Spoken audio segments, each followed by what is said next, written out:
Hello and welcome. We are seeing a ton of folks jumping in right now, so hang tight. We're going to give everyone a minute to join, and then we'll get started. All right, let's get this party started. Welcome to the first 48 when ransomware strikes. It's going to be an executive panel discussion today, a little bit different from most of the webinars that we run. So thank you for your time. We know everyone's busy. I'm going to cover a few housekeeping items before we get going, then quickly get to our presenters and panelists. So your audio's on mute, but don't let that prevent you from submitting questions. You should have a questions console in your GoToWebinar console. We'll get to those right away, and we'll try to answer those throughout the conversation to keep it as interactive as possible and answer the questions that you all want to hear. There are some handouts that should be in the console as well too, that just give a little bit more information about the services that we provide, as well as the topic of the day, which is incident response and ransomware remediation. Answer the poll questions to be eligible to win this fantastic BrewMate back tap. I haven't actually got my hands on one of these, but I have heard from many folks that these are pretty awesome. The ergonomic design, you can take your party wherever you go. We're going to actually, because we had such high attendance and registrations for this, we're going to bump it up to 2, maybe even 3 people getting. Actually, we'll just say 3. One from each of us here, ISG, Fortinet, and Veeam. We'll each donate one of these to the cause, since we had so many people for this topic today. There is a survey at the end. We just ask that you answer that. It just tells us a little bit about how we did today and topics that you might want to hear about in the future. So if anything piques your interest at the end, you'll have a chance to kind of weigh that in. We look at those every single time to make sure that we're kind of talking about the topics that you guys want to hear about. And then I'll get to our presenters in just a second here. Today, we're actually going to break this up into the segments that you see here. We're going to give our panelists a quick moment to kind of just set the stage and talk about the security landscape that we're facing here today. And then we'll get into, when ransomware strikes, what happens when it first happens. And very quickly, because backups are such an important piece of that, we're going to talk about backups and data protection, and having the panelists talk about that. And then the guts of this is the remediation process.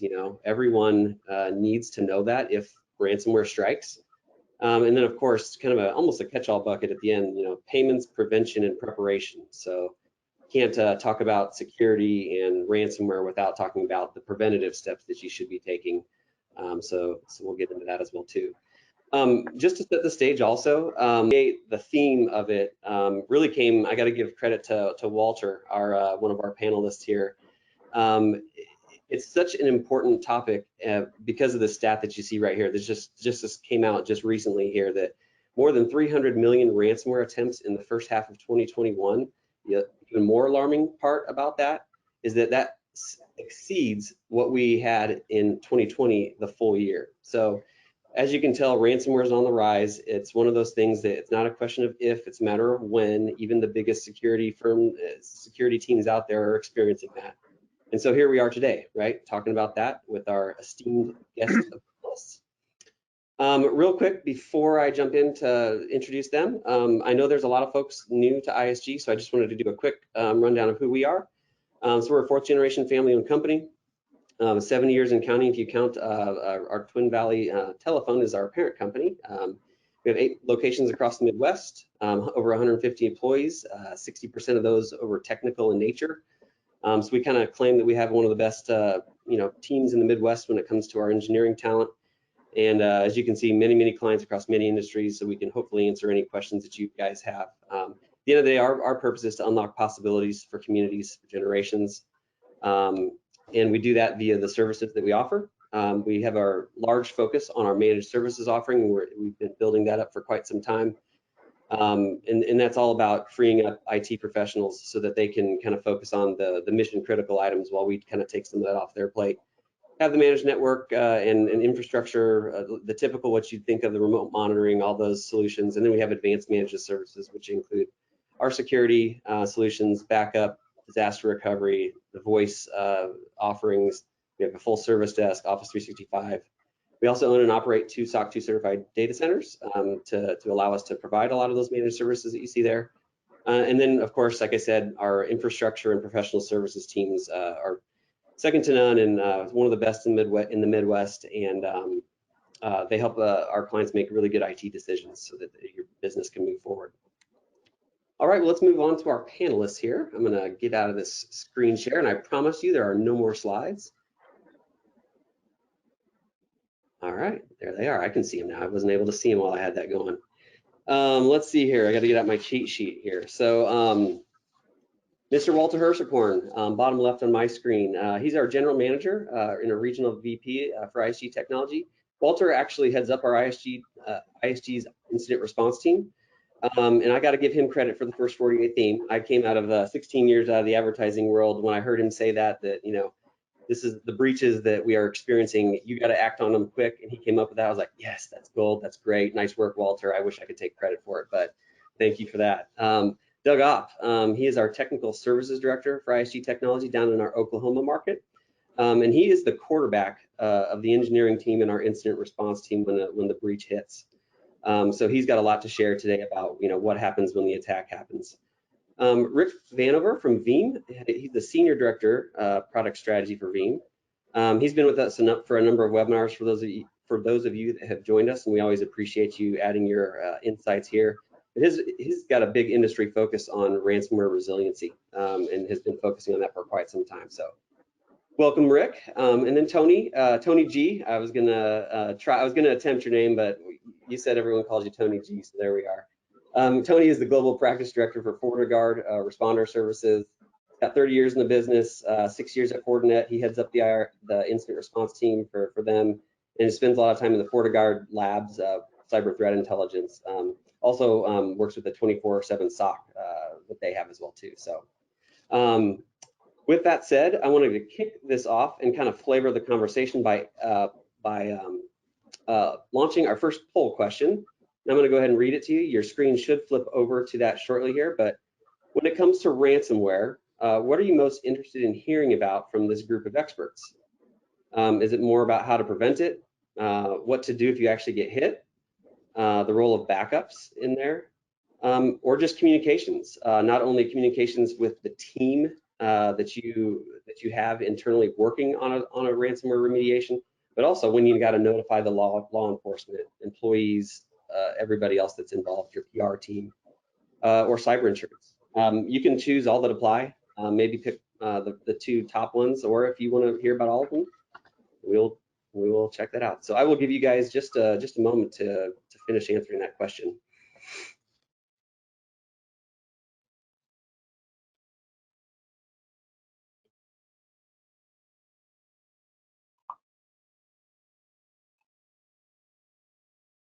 Looks like we're close to 71% voting, and I know we have a few internal folks on here too that I said don't answer these polls. We'll let these guys do it.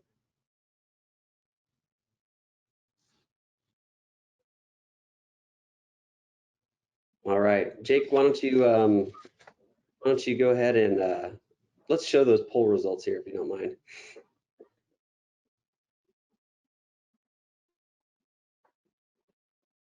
I'll go ahead and hit share results here. Here we go.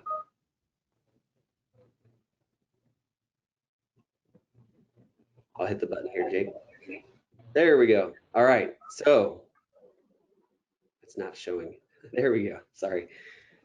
All right, how to prevent it. So team, let's flavor our conversation with that. What to do if you get hit. So Doug and Tony, you guys being in the middle of that, Walter and everyone really. So appreciate the answer to that question. All right, let's close that. All right. Okay, let's get into this. 1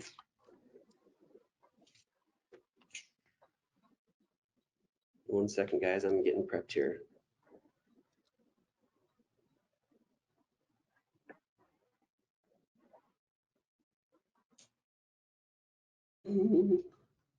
Sorry for the delay here, guys. Okay, first question. We're going to talk about the security landscape first. Just before we get into the dynamics of what happens in the ransomware attack, I just wanted these guys here to be able to speak about some of the high-level observations in regards to really who's getting attacked, why they're getting attacked, and any trends that you guys are seeing here. So, Walter, first question to you: who's getting attacked and why? And you know, are there certain industries, whatnot, that you're seeing that are getting attacked more than others? So the reality of it is, it's easier to answer that question on who's not at risk? And I'll answer that, the Amish. They're not network attached. They're the easy answer there. But in general, healthcare seems to be one of the primary targets. You see, or we see, a fair amount now going down into manufacturing, particularly supply chain. We've seen a number of those this year. One was targeted at the automotive industry, one was targeted at the retail industry, specifically home improvement. A big market there, right? Lots of people building stuff during the COVID period. And then it's kind of a mixed mash of what you see out there. You could say technology, it goes by size of the company at that point. I mean, if I'm a 5,000 person technology company and have a big footprint, I'm a target. But there is no one at risk because of the various ways all these breaches occur, right? You have targeted breaches, you have broadcast breaches, you have supply chain breaches, and there's different entities driving all these. It's not one person going, oh, today I'm going to do supply chain. This is, I mean, Tony probably sees this through the response team. They're just all different. Yeah.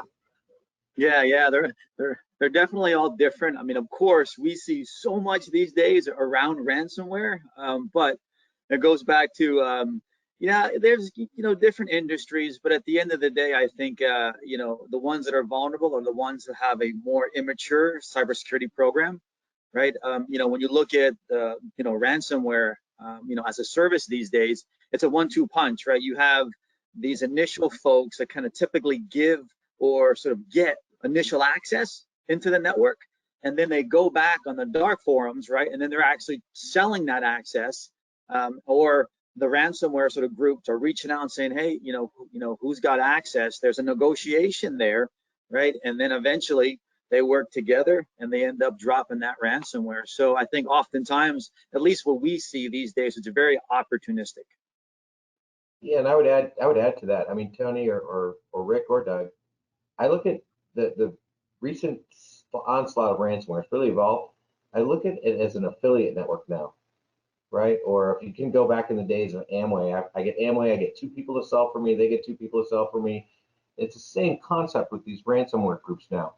I'm the parent, I'm the boss of the mafia, and now I've got all these underlings working for me. And to Tony's point, it's a negotiation up. Hey, what's it worth to you to get into T-Mobile? Somehow I found a door, right? Big breach this week, for those of you that haven't heard. Yeah, oftentimes there's this negotiation, sometimes it's a 50-50 split, so it's really a legitimate business. But on the same time, with any legitimate, business, sometimes these business deals can go bad, right? I just wanted to throw this out here. A couple weeks ago, if you were following the cybersecurity news, there was a disgruntled member of one of those affiliates that we were referring to. He didn't like how he was being compensated as a group and what have you. So what he did is he released all of the technical documents and the playbooks, the offensive playbooks that the ransomware sort of groups have. This is specifically for Conti ransomware.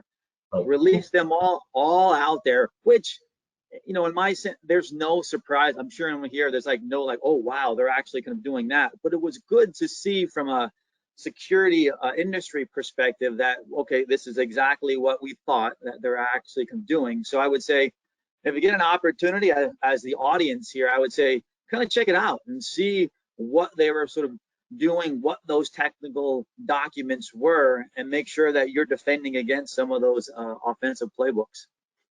Yeah, and it's interesting. It's funny that you say that, because if there was another path there where a large Bitcoin organization was hacked, and they reached out back to the hackers. I think they got about 50% or 60% of the money back, and in some strange way, these guys have a conscience. Oh my gosh, I hacked one of my own guys, right? And it's funny to me, like it's a real world that exists. Absolutely. Hey, Rick, question for you here. So are there any trends that you're seeing? I know that we've chatted before this, and you kind of mentioned attack vectors and some interesting things that you're seeing. Why don't you tell the audience about that? Yeah, I would agree with a lot of what the the other panelists have brought thus far. But the one thing I'd say is that there are affiliate networks or interworkings, right? One good resource for that is VirusTotal. I really like to go there to kind of dissect any threat or file and kind of see the long story. You can see like maybe this ransomware gang has influenced this other threat, and there's some good videos like the PC Security channel that kind of overview some of those resources. Those are my go-tos. But the one other thing I'd say is that, probably just being here for the attendees is the best thing you can do. Educate yourself. The human factor is probably the most resilient thing you can do with some of these threats, but the threats are the attack vectors of not doing updates of systems and devices. We should be doing that anyways, right? Remote access, doing that correctly, kind of an important thing nowadays, right? That I think has really elevated some of the entry points for some of the threat actors. And then also fish training, right? These are, common sense type drills. There's ways to resolve that, but those are also entry points that kind of bring these threats into play. But don't underestimate the human training element. That's a really good way to help organizations just cut it off right at the start. And Rick, wouldn't you say that most organizations don't? I mean, I speak on this quite a bit. Your greatest risk are your own employees, right? And I feel like it's not technical, it's people. Yeah. And I feel like some organizations just don't understand that there's not some software that you can load to fix your employees, right? There's programs out there, but you have to make that investment. Yeah, one little tip for the attendees is use some of those fish simulating tools, KnowBe4, GoFish, and the like, and it'll send fake bad looking spam, and you can really get an audience to go target for that training. Here's a little wow stat I had just last week. We were at the HIMSS Healthcare Information event. Talked to a CIO. He 2 weeks ago started using KnowBe4, the fish simulator tool. 25% of his organization clicked on it. So he's got some homework, got some training to do. So there you go. It only takes, one of my friends likes to say, the bad guys only have to be right once. The good guys have to be right 100% of the time. So there's a good starting point. Very good. I would just add to that real quick. I know it goes, and no matter, I am still a proponent of doing that type of training, right? The security awareness kind of training, it's a human. At the end of the day, there's gonna be somebody.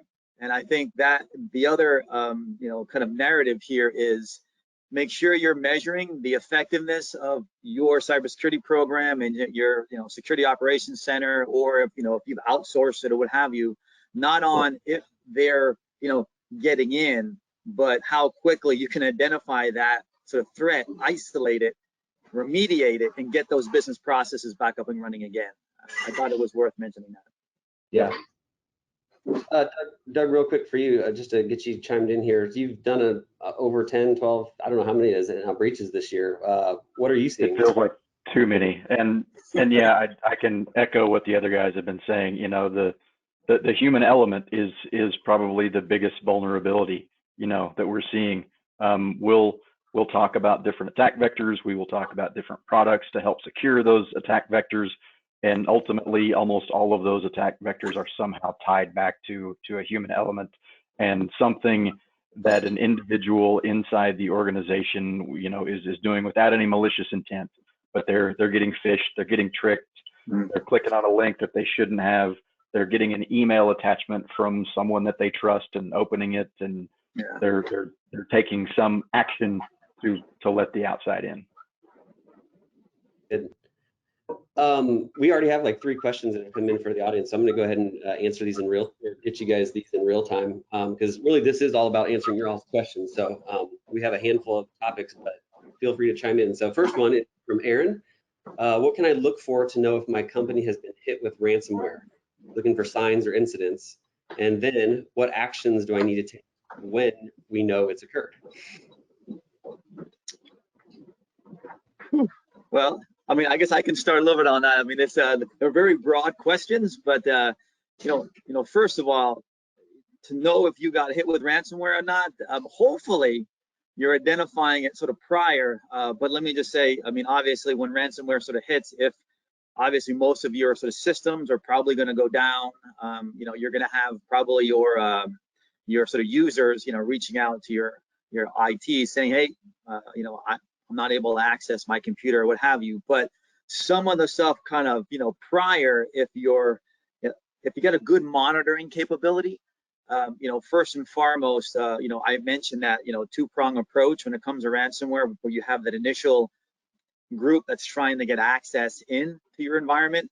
If somebody sort of clicks that link or clicks that attachment, quite often you're gonna be able to, hopefully you have technology to identify payloads that are injected into running processes. You know, Cobalt Strike, as an example, is what we typically see as the payload of choice for the adversaries to go in there. So you should see, you know, some of that stuff.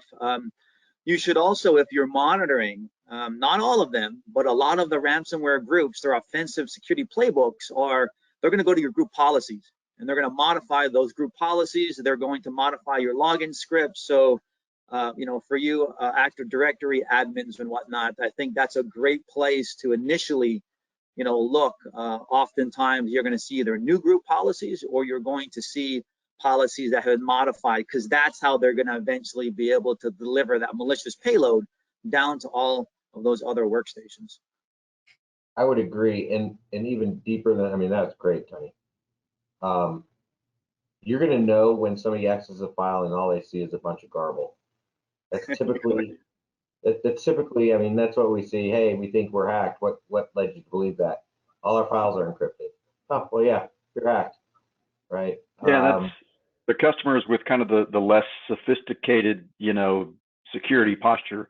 It usually is an end user, and at a very basic level, the ransomware, there'll be a ransom note, and at that point, the bad actors have had their way with your network, with your systems, with your infrastructure. Maybe a slightly earlier indicator is I can't open my Word document or my Excel file, and you catch that while the encryption is taking place.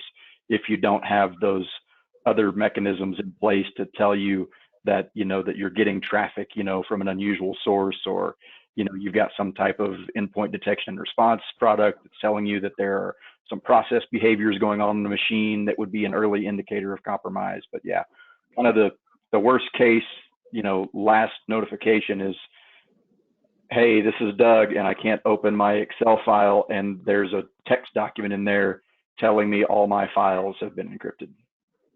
Yeah, Doug, that's exactly it. The response and then the detection, those really are the root of the question. The detection should not be a help desk ticket, should not be a text message or a call from a user with some bizarre behavior like that. There, you know, and my advice is look at the entire IT stack and align it to the NIST cybersecurity framework. Identify, protect, detect, respond, recover. Those 5 functions can walk you through a resiliency approach that's ready for the threats of today. And specifically to the question, detection, you know, we should really look across the board. EDR, anti-malware type stuff, network stuff, backup stuff, you know, all of the different trades or all of the different disciplines in an IT stack should align to that framework, because they all can work together along with user training to really provide the best way out. I mean, Veeam has detection capabilities both in the backup data and on the live workloads, which is great, but that's not the only place to be looking. Likewise, when response comes into play, and that's my observation, organizations fall down on response. They don't know what to do. They don't know how to do it. They need help, right? But the advice, and back to the poll question, 65% wanted to know how to prevent, but 82, the leading response, what do you do when you get hit? That's where people fall down. So I recommend having a response plan. One observation I have is that public sector, city government, state government, schools, they actually do slightly better here because they have established incident response, chain of command type things in place. They're kind of driven that in the mandates for just being public sector. But I see the private sector, you know, small, medium businesses not really thinking about that as much. So one piece of actionable advice is to have a response plan and align the technologies to it. And that's the second step. The first thing is the people thing. Again, back to the people. But those are some things, right? That NIST cybersecurity framework, harnessing my inner Mandalorian, that is the way. Yeah. The framework is the way. Rick, I would add on sort of 2 more things there. I think that's a great, you know, great advice. I would say with those frameworks, what I see is when they put those frameworks in, that's a good first step. But I think we have to all be able to thank, MITRE and MITRE ATT&CK for being able to develop the MITRE ATT&CK sort of framework, or however you want to refer to it as. It basically has all the listings of the tactics, techniques, and procedures the adversaries have used to complete their cyber mission now. And I think as a next layer down, when you put that initial higher level sort of framework there, bring it down, look at that, the MITRE ATT&CK framework, and get a little bit more sort of detailed. Look at those tactics and corresponding techniques the adversaries are using, and measure how effective or ineffective your security posture is to some of those real world attacks. And just like you were saying, Rick, you want to make sure you align those security controls, with those, particular TTPs. And then the other thing you were mentioning was having the plan or what have you. You can also have different types of defensive playbooks, like the adversaries have their offensive playbooks. We want to have, defensive playbooks for ransomware attacks. We want to have one for business email compromise. So just having what are the actual steps that you can do, manually document that, and then see what types of security controls you might be able to have in place to automate some of that stuff. But a lot of it's still going to be, manual process. So it's my 2 cents worth in there. I would add to that, because that's a lot to chew on right there, right? And in our experience, I'm going to venture a statistic that 90% of every breach we've handled over the last 4 years, 90% of them do not have a plan. And I think mainly that's the reason, because it's overwhelming to put exactly what you guys put together. What you guys just said, yes, to all of that. It's incredibly overwhelming for IT staffs that are underserved or understaffed. I've got to come up with a plan. I need to do this. That's where you need to talk to a partner, an integrator. Talk to them. Ask them this one extremely valuable question: how many breaches have you worked?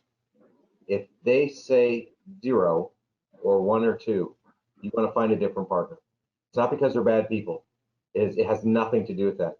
It's just the experience that a partner that works on remediation. Call Fortinet, call Veeam. They all get involved in these types of scenarios, right? They can help. The partners can help. They can tell you structures that fit your budget. They can tell you, hey, don't cheap out on that. If you're going to cheap out somewhere, make sure it's not that piece. They can tell you, if you can't afford all these pieces, I would highly recommend, the early detection and response piece. And Fortinet offers EDR, right? It's an extremely powerful tool, right? And Walter, if I can kind of go back to what Tony was saying about the documented processes and the response, and Rick may talk about, air gap a little bit later. Have that documentation somewhere that you have access to it in the event that all of your systems are down. Oh, that's a good one. Yes, that's a good one. That's the one where you want to have a binder, right? You want to have the golden binder somewhere. Old school, yeah. Because everything that Rick and Tony have been saying, we go through a series of questions. We get a phone call. Hey, I think I'm breached. I don't know. There's probably 30 or 40 questions that we will go down so we can best serve in that situation, right? You can reverse those questions because we're asking those to help you. You reverse those questions and know, hey, they're going to be asking me these questions. Can I answer these on this phone call? So it's kind of a way to get backwards into what you need if you're hit.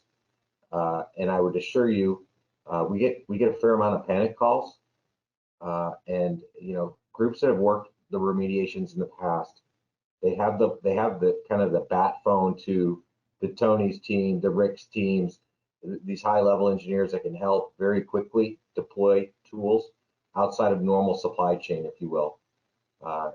It's by, we use the term security by design, but it's by design that way. There are other things you can do. Contract with a third party, find somebody that has relationships to do an assessment on your network outside. Go get that done. And sadly, it'll be scary, but it's something you need to do. It'll find the holes. Patch your things. Cannot stress. That is the new trend. Looking for, as companies are announcing vulnerabilities, launch a patch. Well, there's a reason. So as soon as what we had back in February, March with Microsoft Exchange, right? There was a global panic on that. Simplest thing, you just didn't update your Microsoft. 25% of Microsoft users don't update or patch. One thing on that. Or go ahead. Sorry, so go ahead. I got a few questions on wanting that questionnaire there, Walter. So we will send that, just so all of you know, we'll send that as a follow-up. Today for you, $19.99. No, send me the information. I'll send it out. It's a special. It's special. No price. We'll get it out to you guys. Yep, good. Well, great. We have a ton of questions that have come in here. I do feel like, Walter, if you want to continue down the path, I think this is going to answer a lot of them, so we don't have to hit on the specifics of every single one. But so when you get that list, right, I know you've talked about backups being a big part of, that's one of our questions on the questionnaire, right? Where do you guide folks to go, and what are the questions you ask around backup? And then I was hoping that Rick could kind of follow up about how do you set those backups properly so that you can get back up and running fastest. So I'll walk, there's a series. So we'll walk a little bit through the list here, and we'll get the list out. We won't go through the whole list, but it's kind of a path because that falls lower. But the first thing we always tell customers is physically go unplug your network directly from your network connection. Physically unplug it if you can. Just because you locked anything from going out, you've hopefully stopped what's happening. But beyond that, the backups are very important, because what we see more commonly is people say, oh yeah, we have backups. The very next question we ask is, are they domain attached? And customers usually don't understand that. And I said, do you have to log into a separate portal, use different credentials, or what do you do? Well, no, I can access it from my drive. Well, I got good news and bad news for you. Good news is we answered the question. Bad news is they're probably encrypted as well. You need to really have an air gap, if you will, off domain solution that you're doing through a third-party provider. It has some sort of, there are different ways of doing it, but effectively where the hackers can get to a certain point on your network and then don't realize that you have the Veeam has a 1, 2, 3, model. Yeah, you'll hear terms like insider protection or immutability. Those are kind of the big buzzwords right now. Yeah, I made a fancy word for it. I call it ultra resilient. It collectively is anything air gapped, offline, or immutable. Right, and this is the simplest piece of advice I could give. I've seen this a dozen times. Do not name your backups. No, we see that all the time. Or name your DR if you want to go one step further. Right, don't do that. Figure something creative out. Name it Toby, anything that they just don't know what it is. But yeah, backups are big, and we do quite a few. I would also recommend, again, historically, people like to say we want unmanaged backups, which is all you're doing is dropping it onto a target. The cost difference versus the cost of remediating a breach is so insignificant to have a third party manage your backups, to alert you when backups have failed. We see more unmanaged, we manage our backup problems out there than we do when somebody has a managed backup, particularly with an insider, kind of air gapped copy, if you will, out there. Those are very, very quick. Let's spin up some new VMs. Let's look at your hardware to make sure nothing has just been completely destroyed. And literally 48 to 72 hours, you're back in business if you do the right things. But get with somebody that knows what you need to back up first. Configurations are an important thing. People don't. It's great you have all your files. You have nothing to put them on. Yeah, Walter, let me pivot that advice a little bit in kind of a different lens. A lot of organizations, back to the response point I brought earlier, they don't know what to do when something happens. Their ability to respond is completely predicated on the steps they take now. And the reality is sometimes in recovery scenarios, you don't trust where you're coming from. So sometimes going to a new target is the only way. And this is where I think at Veeam, with our business, the way our business model works, there's some really interesting options with the service providers. And I've taken a particular fancy to what ISG has done here. There's so many options that can solve these problems here. Now, I think Cloud Connect Insider Protection that Doug mentioned earlier, it is one of the easiest ways that anybody can send a copy of data to a service provider that does a couple of things. One, it's off-site, so you've already kind of, met one of the things we're supposed to be doing anyways. Secondly, the insider protection technology does meet my criteria of being ultra resilient because it's a completely different administrative boundary, which is very important. So it is something that a threat actor cannot tamper with. So the thought of redesigning everything and re-implementing and re-changing all the credentials, all the problems that might be there, like domain admin is the worst thing to do for setting up backups and production data. Yeah, it just works, but ransomware loves itself a good propagating account.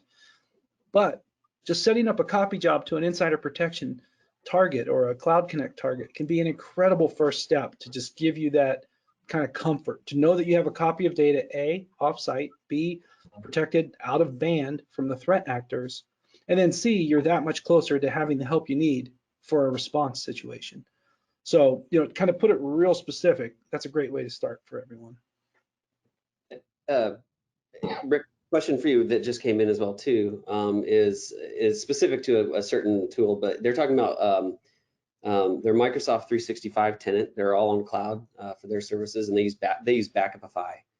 Would that be considered air gapped?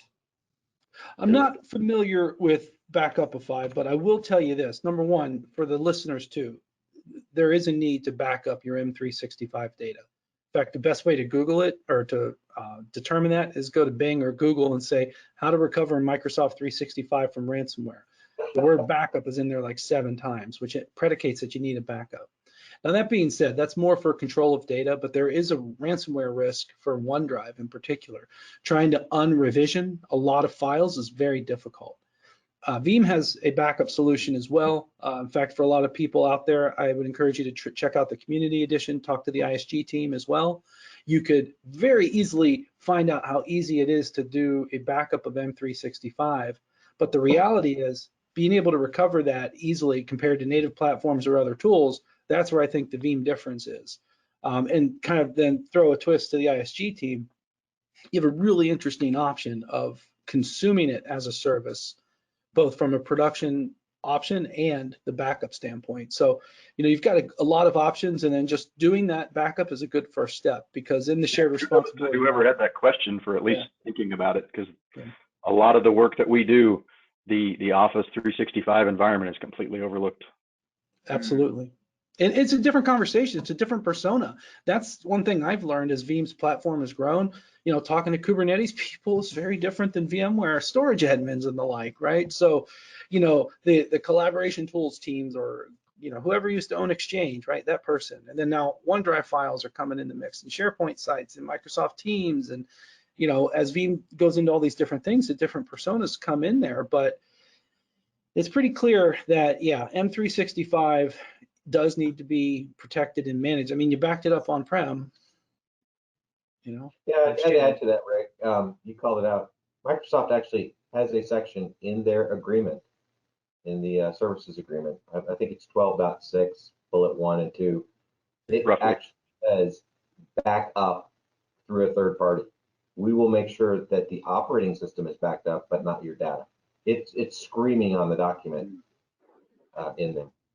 So good question. Thank you, guys. I want to move on to kind of the remediation process. Tony and Doug have a ton of experience in this. Doug, what kind of a team does it take to effectively handle a ransomware situation? My first response is going to be, it depends. Depending on some of the things that we've already talked about, what type of documentation, what type of information the customer has, what we find ourselves in a lot of situations is we have to come in with kind of a systems and a network engineer simultaneously. One, to make sure that the environment has been kind of properly secured and segmented, and then those two teams will go in and kind of assess the damage and check out the landscape and see what we have to work with, and then depending on the complexity, depending on the systems, the hardware, we will pull in additional resources and specialists depending on what we find. But yeah, kind of the kickoff is we'll pull in a senior network and systems engineer to kind of help kick things off. I mean, Doug, answer this. I mean, I think there's this pattern that we do, and I mean, kind of a top to one of the questions we ask in our series is, what kind of firewall do you have? It's a common question. And it's a common thing for us to replace whatever the customer has almost instantly with a FortiGate. Yeah, and and traditionally, firewalls have kind of been deployed at the perimeter of the network. They've kind of been seen traditionally as that edge security device. And one of the first things that we usually do is drop that right into the middle of the network. To your point, where we start to run into problems is the appliance is usually undersized at that point to really scan the north, south, east, west traffic. So we come in, and as we're securing everything, if the network isn't already segmented, we go ahead and do that as far as, user networks, telephony, wireless guests, server networks, management networks, and then we'll route all that through the firewall so we can, put some type of security framework and apply policy to all that traffic that's going between the segments. And that's important because once you get that central piece right, there's other layers in security depending on remote users. What are you doing? There's all these different things that you need to start considering. Two-factor, a client like authentication, certificate-based authentication. Do you have some sort of early detection and response on your endpoints? All these things, and when you put that into a platform in a single pane of glass, the goal should be for whoever's working on your environment, be breach or prior, that you are in a better position to understand your security posture. If you're breached, you should have a partner that brings you out, or you should have insurance. I know we had insurance in here somewhere. You should have insurance that guarantees you will be in a better place, right? Not, hey, you dented your fender, we got you a new fender. I'm sorry, it's blue and your car is red. You need to be in a, hey, you dented a fender and we noticed your car was 7 years old and you hadn't done any oil changes. We're going to get you a new car. Right? That's kind of where you want to be in this, because if you've been hit once, you're on the list. You're clearly on the list. It's not, oh, phew, that's over with. It's you're now a target for sure. They have so much information on your organization. They will flip that data into social engineering, and they will continue to harass you. We've seen clients a week, 2 weeks later, a month later. Next thing you know, they're hit again. Good. Hey, Tony, a few of these questions make me want to point one of these questions at you. Can you maybe speak high level about when the attack happens? What are kind of those steps that you guys go through? Yeah. So kind of typically when you're talking in, the whole sort of sense of, the remediation, I think, before we usually will dive into there, one of the main things that, we got to do, and, with it's, when it's ransomware, what devices are kind of typically hit, right? Because there's going to be encrypted files on there and what have you. And oftentimes when we start talking to our customers about, well, we need to identify the full scope of the breach. And they'll be like, well, I know the full scope. It's all the systems that have the files that are encrypted. But the key point here is, and I'll make sure the audience, realizes this, even though the attack is already there, it's kind of already sort of dropped, the adversary is still in your environment. They have multiple command and control communication back to their infrastructure. And that's where we typically like to start. Usually with our EDR-like technology, our FortiEDR, and looking at all of the other logs that you might have available, we can start to identify all those injected payloads into running processes I was talking about, before. Because that then allows us to start, figuring out what are some of the machines that have to be remediated. Is it easy enough for us to remediate them? Or like Rick was referring to, you just start out with a clean slate and start over again. On those same lines though, within the system, themselves, usually there's persistence. There's scheduled tasks that are on all of these servers, all these workstations, that even if you either reboot your machine or you remove it every few hours, it's going to load again. It's going to load again.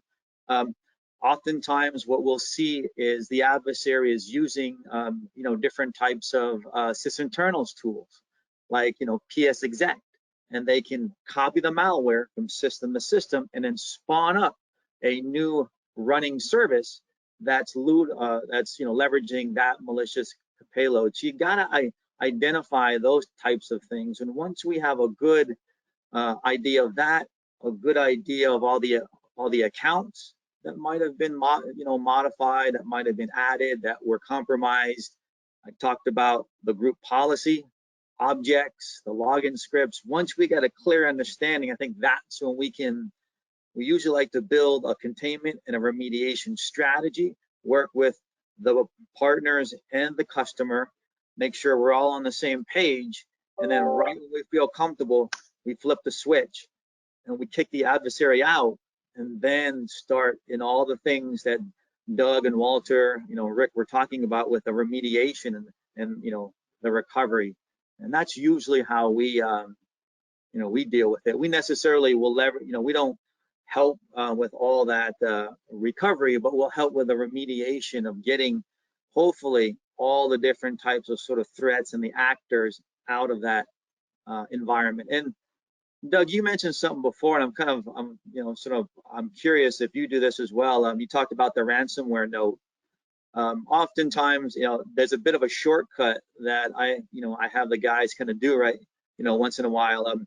Usually the ransomware note's going to tell you what type of ransomware it is. And I think it's interesting that how easy it is for you to just search, whether it's dark side, whether it's Conti, search on the web, you'll find the actual tactics and techniques that they're actually doing to complete that cyber mission. And probably you can get some quick wins. You can go straight to here, here, and here, and find those things. So I thought that was important to mention. Good. Let's talk a little bit about, I guess, the communications. First piece of that is, when do you engage the authorities? Who wants to take that one? Well, I'll start with that one, because that's probably the more contentious thing, is the reporting, right? That's like the secret step of recovery. A lot of times when you're done with recovery of data or otherwise closing the incident, you high five your peer, but then you got to think about it. Do I need to report it? Now, sometimes if you're kind of stuck, a lot of times organizations will go to law enforcement and the type.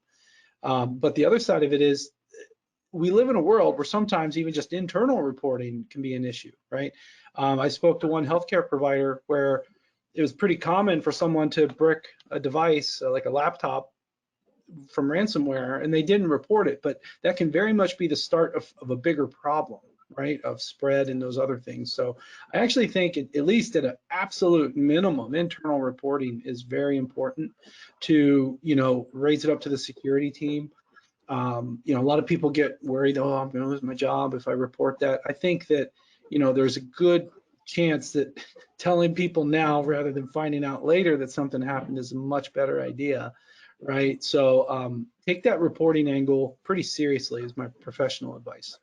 So I would add to that real quick. So reporting, right? You have cyber insurance. Typically, you'll see there's a notification point in there. FBI, local authorities, first call to the insurance company. There's a gray area that says in a reasonable time frame. Right now, you can check almost all 50 states have some sort of law around reporting ransomware. There's all kinds of different requirements. In healthcare, 500 is the magic number. If you have more than 500 records affected, you're hitting the Department of Education's naughty list, and you're going to have all kinds of investigations going on in your network security today. And so you'll have legal teams involved. Your industry drives much of that. You can assume that small business is not reporting nearly as much as more larger, more impacted businesses. But you do, I mean, there are, like I said, almost every state has a law. They have a threshold. They talk about records. They talk about all these different things. Again, that's where you would get somebody like an ISG or your partner that may know that. You might talk to your manufacturers. They may know. I could say there's different times. I just happened to notice there was a breach announced that happened in April, and they just announced it just 2 days ago that, hey, we had this issue, right? Some of that's done for PR policy. That's a corporate decision. Yep, it was 6 months ago. Oops, should have told you. Unfortunately, there's not enough teeth in today's legislation to make this more viable, and we become we were just talking about this before the webinar started. 400 million records, 500 million records. How many times is my record out there because I was on Facebook, I was on, you know, I don't have T-Mobile, but let's use T-Mobile, right? I shopped at Target once, or, you know, all of a sudden Welter's all over the world and they're selling my you know, changed out debit card. But what, you know, reporting is important. To Rick's point, internal is exceptionally important. Don't hide it. Be quick to respond and be quick to act. The problems only compound. Sitting and watching, thinking it's going to go away, is not. But in some of the examples, I don't know if Doug mentioned it, but we were talking about how this all works. You can report. The challenge you'll face is authorities and insurance companies will want to deploy forensics tools immediately. Oh my gosh, we got to know how this happened. We got hit. It was Conti, right? But there's still this investigation. One thing that we do is Doug's teams, they go out and they actually segment off the dirty network, if you will, or infected network. We keep that copy out there. Let law enforcement, let insurance play around with all that stuff. We need to get, our job is to get you back up and making money, right? So that's the unique thing that you'll see in the industry is people will try to fix the old stuff, and it's, here's your copy of your dirty network. Have at it. Send it to the FBI, you know, wherever you want, a Secret Service, whoever's affected. It depends on who's affected. Yeah. That's great. Hey, before we run out of time here, we've got 8 minutes left in the hour. I was going to have Jake launch our second poll, and I won't hide the results for you, Jake. You can push the buttons here. Sorry about that in the last one, but what, you know, we're just kind of getting a feel for how everybody's incident response plan is. Do you have one, right? What incident response plan? That's one option. Do you have one? Are you just getting started on it? Is it a work in progress? Or do you have one, but it's just not tested? And, you know, the important part of any disaster recovery or incident response plan is that you actually walk through the steps and kind of rehearse it.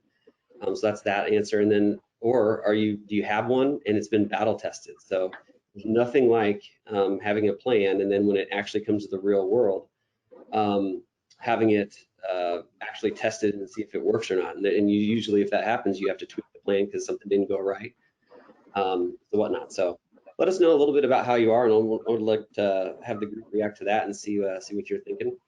I will also note, while you guys are finishing answering that question, that we have so many questions. I've tried to kind of guide the conversation to answer your questions, but we will follow up to any specifics that you have. So if we didn't get to your specific question, we will do that after the webinar. So feel free to shoot those my direction as well, and we'll make sure we get them answered afterwards. So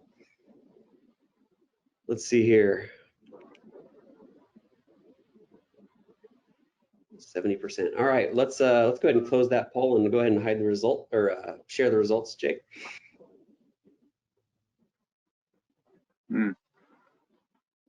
So a few of you guys with not much going at all, or just getting started, work in progress, is the majority of you folks.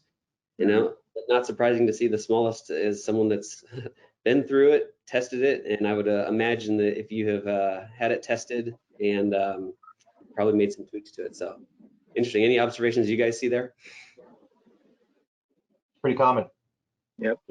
Pretty spot on. Work in progress is the hardest, because you continually second guess yourself. Did I get it all? So that's what we see. Yeah, good. All right, let's go ahead and close that. And all right, so we have about 5 minutes left. We didn't get to all the different topics that we had listed out, but maybe I'll just open it up. What's a good first step to prepare for the attack, or do you guys have any other parting thoughts? Maybe start with Rick. You want to kind of give you a chance to give some parting thoughts. It's got to the point where there are two types of people in the world: people who don't know that they will have a ransomware attack at some point, and the people who are dealing with it. So the reality is, now is the opportunity to prepare for that attack. And being able to recover that data, that's where Veeam sits and focuses, and we need partners like ISG to do that well. And there are capabilities all along the way. There's expertise all along the way. So take the steps to prepare now, and because it's a matter of time. I mean, no silver single bullet to prevent it from getting in, but my mindset is once the threat is in there, the only option is to recover data, period. Paying is not an option. Gotcha. We did have one question earlier that I didn't get to, but this another person has asked a similar one, which is your environment's a mess. Maybe you inherited it, right? Where do you start with the security game plan? Pick me. Yeah. A security assessment. Use a Fortinet, a CTAP is what it's referred to, security threat assessment. Use that as a basic start. Go have an audit done. If you've taken over an environment you're inheriting, this is your opportunity to show your leadership. I need to get an understanding of the framework I'm working within. Tony might have that. Yeah, I mean, I totally agree. Backups. Make sure you got stuff backed up, at least something backed up. At least have something to work with to rebuild, because, you know, kind of like Rick was saying, that I think the way that we phrase this to a lot of customers is it's when, not if. Mm-hmm. Yep. We have a security maturity kind of scale that we've put together at ISG that Walter could probably speak to and follow up with you guys about if you do have certain questions about where do you start, especially when you've got to fix everything, right? Especially for those of you who've inherited it. So an assessment is a great way to go. I'd be interested. We're running short on time. Yeah. I've had a lot of questions. You mentioned there weren't a lot, that we have some that we need to follow up on. Are we going to get, like, I'm curious, do people want to hear this again? Do we want to go in deeper detail in the future? It's a good group, you know. I like interactive discussions. Yeah, when's episode 2? No, this is good. Should there be an episode 2? We want to be good stewards to the community, right? Is there an episode 2? Yep, we get a yes. Yes. All right, we've got a few yeses. So feel free, if you guys for sure want to hear episode 2, we'll keep going. October is Security Awareness Month. Maybe we might do a series of these in October if you guys are interested in that. So we'd love to answer that. And well, let's go ahead and wrap up here. And well, let me actually, before, we got 2 minutes left here. Doug, Tony, you guys have any other parting thoughts that you'd share with the group here? I feel like there's a ton. I know we've only got a couple minutes left. Yeah, no, I hear you. Good. I would just mention, I mean, I know we've talked about not paying the ransom and what have you, but at the end of the day, the results, I mean, the reality is you may have to pay the ransom. It may just kind of make sort of sense to do that. I'm not condoning it whatsoever, but if you do, just a quick, few sort of tips here. One, make sure you use somebody else outside that can negotiate with the threat actor. Usually they know all the different types of actors and how much they're willing to negotiate and how far they can come down, and they will come down. They will negotiate. It's a business. They want to get some money out of you. I'd also say throw more stuff in there. If you want to find out how they got in, if you just hadn't, been able to determine that, they will tell you that. They will say, oh, hey, look here, here, and here. Add that into your negotiation. And then also, if you don't know what data had been exfilled, for whatever reason, they'll give you a snapshot of the directory structure that they took, so you'll know what they've already done. So that was sort of some party thoughts of if you're going to go down that route of paying the ransom, there are a lot of negotiation things that you can put in there and glean that you wouldn't have been able to otherwise. Great, that's good. That's a good final thought there. We'll launch our last poll question. Please answer this. This will make sure that you are qualified for the back tap. Would you like to discuss your incident response plan with one of our experts? If you guys had questions and didn't get answered, feel free, just hit yes. This is really no obligation. We're here to answer questions. And I think we've learned just by the number of questions and the responses that we will probably have a series or episode 2 of this for sure. For those of you that want the podcast, I'll have to get to work on that, but we'll get going on that. So I'm glad you guys have enjoyed this. It sounds like we've got a lot of good interaction, but we will certainly follow up with you guys for those of you that say yes. And if you just want to stay in touch, by all means, we will stay in touch with you for sure. All right, 77% voted. Let's go ahead and close that. And I just want to say thanks to everybody here. Tony, Walter, Doug, Rick, I know you guys are all busy, but this is obviously a topic that our clients and prospects and everyone wants to hear about in the industry. So thank you for your time. We will see you on the next one, which I will get to work on that right after this. Take care, everyone. See y'all later. Thanks, everyone. Bye-bye.